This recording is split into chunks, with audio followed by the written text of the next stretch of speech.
कि गंदी और मकरूह सियासत से कोई अनजान नहीं, से कोई अनजान नहीं।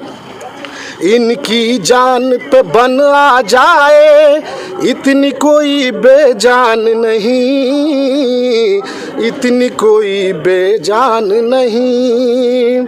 अरे रोटी कंबल छीन के भी तो इनको रोक न पाए तुम, इनको रोक न पाए तुम। क्यों? अरे इनमें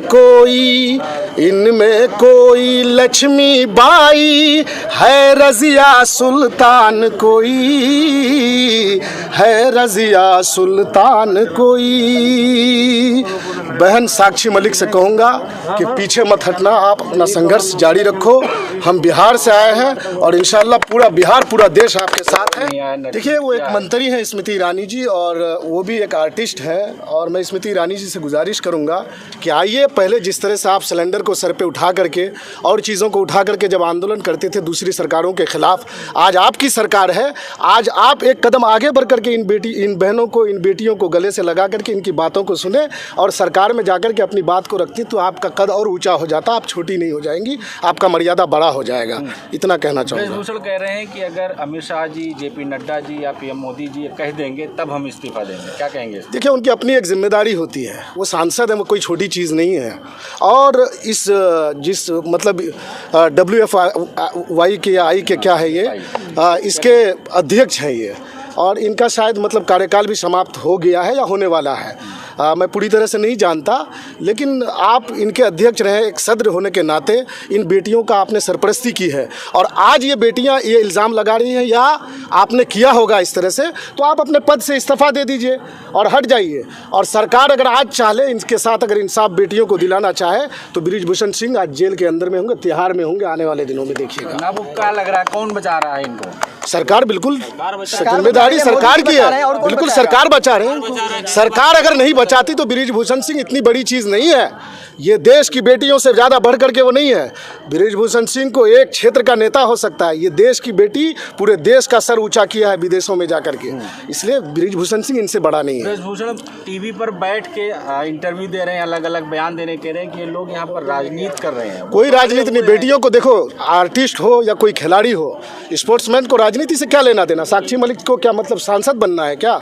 साक्षी मलिक ने बेटी मतलब देश का नाम रोशन कर चुकी है, और साक्षी मलिक क्या मांग रही है? एक बेटी के लिए इंसाफ, वो एक इंसाफ की लड़ाई है। उनके साथ जो, या उनके खिलाड़ियों के साथ जो गलत हुआ, उनके लिए लड़ रही हैं। साक्षी मलिक को अगर सांसद बनना होगा, किसी भी देश के क्षेत्र से जाकर के चुनाव लड़ेगी, जीत जाएगी। बृजभूषण जी ने ये बोला है कि WFI से ऑलमोस्ट हमारा कार्यकाल खत्म हो चुका है, और रही बात सांसद पद से इस्तीफा देने की, तो वो हमारे, देखिए, एक चीज़ बता रहे हैं सर, जनता ने दिया है ना सर। देखिए, क्षेत्र के जनता ने दिया है, सही बात है, बृजभूषण सिंह सही कह रहे हैं, लेकिन एक बात जान लीजिए, जिस दिन अगर सही जांच हो गया तो बृजभूषण सिंह जेल में होंगे और सदस्यता भी जाएगी, देख लीजिएगा। वो भी कह रहे हैं कि हमारी जांच कराई जाए, अगर तो जांच कराई जाए तो भाई आप इस्तीफा दे दीजिए ना, आपकी जिम्मेदारी होती है। मैं कहता हूं कि आपके हाथ में कैमरा है, आप अपने हिसाब से सवाल करेंगे मुझे, आप जो सवाल करेंगे वही ना जवाब दूंगा मैं, आप अपने हिसाब से सवाल करेंगे। बृजभूषण सिंह जी अगर उस पद पे रह करके चाहेंगे तो जिस तरह से चाहेंगे उस तरह से जांच होगा। आप पद से हट जाइए, फिर देखिए खुला जांच होगा, सही जांच होगा।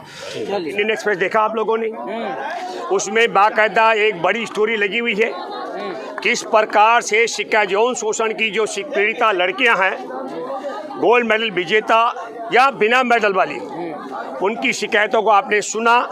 किस तरीके से सांस लेने के तौर तरीके के जांच करने के नाम पर बृजभूषण शरण सिंह गलत नीयत से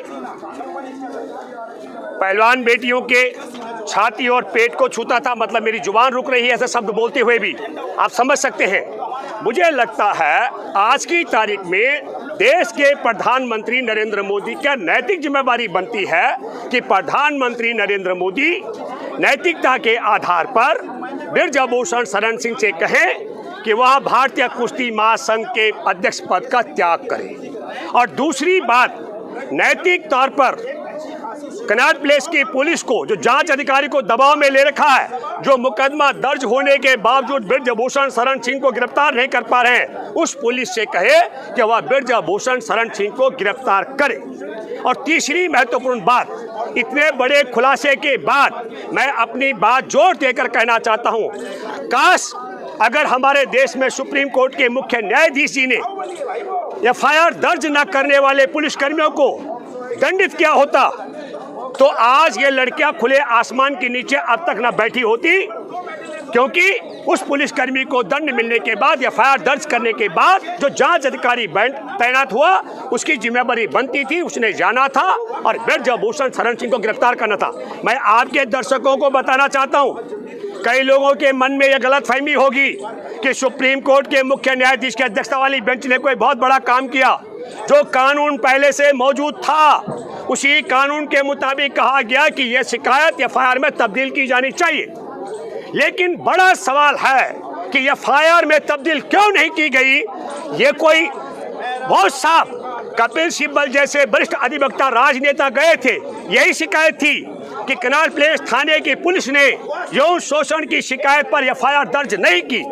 तो जब शिकायत यह थी तो एफआईआर दर्ज न करने वाले को मुख्य न्यायाधीश ने दंडित क्यों नहीं किया। और तब मैंने पहले भी कहा था, मेरे मन में अब भी सवाल है, क्या कारण है 28 तारीख को मुख्य न्यायाधीश आदेश देते हैं कि एफआईआर की कॉपी एफआईआर दर्ज करना, तो इसके लिए 7 दिन लगते हैं कॉपी भेजने के लिए। कहना था कि शाम को इसकी, ये रहा मेरा ईमेल आईडी, आजकल तो व्हाट्सएप भी है, और ये मेरे को कॉपी भेज दी जाए, आपने एफआईआर दर्ज की है कि नहीं।